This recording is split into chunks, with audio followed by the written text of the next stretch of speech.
Sebo Kristu bakristu baganda bange namwe bakulisa sekukulu muyogeego gituukako era namwe mukulisa b'Emmanuel ne bannowerena naddala Kalidinaali Wamala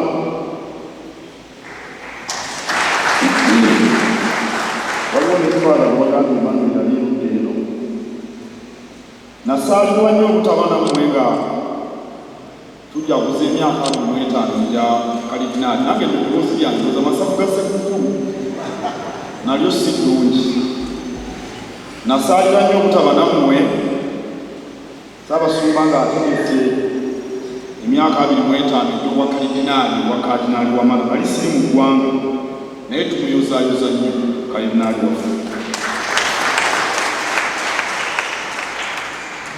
Ku ssekukulu eno tufunye obubaka okuwera Ssaabasajja Kabaka mwamulidde era yatukulisizza naye n'atusaasira ettemu ekibba ttaka enguzi ndowooza mwabiwulidde ate n'olukiiko lw'abepisikoopi nawo lwatuwadde obubaka ne bakubiriza ab'obuyinza okussa ekitiibwa mu ddembe ly'obuntu era n'abakulembeze abalala bangi batuwadde obubaka obwekuusa ku kusoomoozebwa Uganda kw'erimu. Nze ndowooza nti eddagala ettuufu erinaawonya Uganda ebizibu by'erimu kwe kuleka ebitongole ebya gavumenti bikole emirimu gyabyo. Ebitongole bingi tubirina, poliisi weeri yeteekeddwa okukwasisa amateeka n'ebiragiro. Bw'ebeera ennafu ekyetaagisa kugyongera maanyi, kugiwa bikola, kugivujjirira. Ebitongole ebiwandiisa enguzi nabyo weebiri bingi. Nze ndowooza nti gavumenti esaana ebisseemu abantu abalina obusobozi ate n'okubiwa ebikola n'obuvujjirizi. Naye nze ndaba obuzibu bwe tulina, poliisi bw'eremwa ng'atoleeta ebibiyu ate ennaku bbiri nti ateekera ebibiyu etta abantu. Lwaki poliisi si yeyongerwa amaanyi n'etendekebwa bulungi? Ebyero biyu biringanga bya kiseera buseera.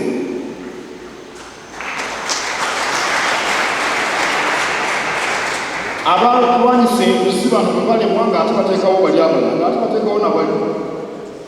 Kooti bwe zirema okutereeza eby'ettaka ng'ate bateekawo bateekawo nti nono ali ku byattaka n'oli ali ku byattaka. Mu mbeera ekisinga okuvaayo kaba kavuyo era ndowooza abakulembeze ke beekokkola nga tumalako omwaka guno. We can overcome the challenges Uganda is facing these days, be it murders and the high crime wave, be it corruption, be it land grabbing, if we let the institutions of state work, if we build the institutions, staff them with competent people, if we give them logistical and financial support, the country will stabilize and we shall make progress.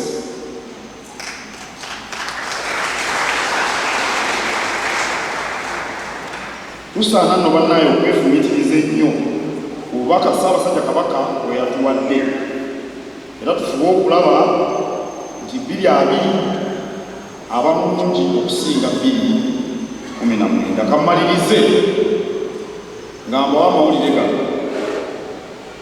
Ennaku z'omwezi 13 omwezi ogwokuna omwaka 2020 Ssaabasajja Kabaka Ronald Muwenda Mutebi ajja kuweza emyaka 65 ndowooza era gyakulu.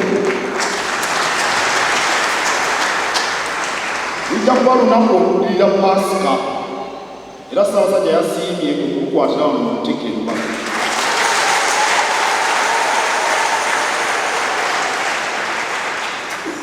Kitaffe Ssaabasumba amawulire ago namaze dde okugamutegeeza era nsuubira nti munajja Lutikko eno nejjula n'ebooga nga twebaza Katonda olw'obulamu bw'awadde Kabaka waffe.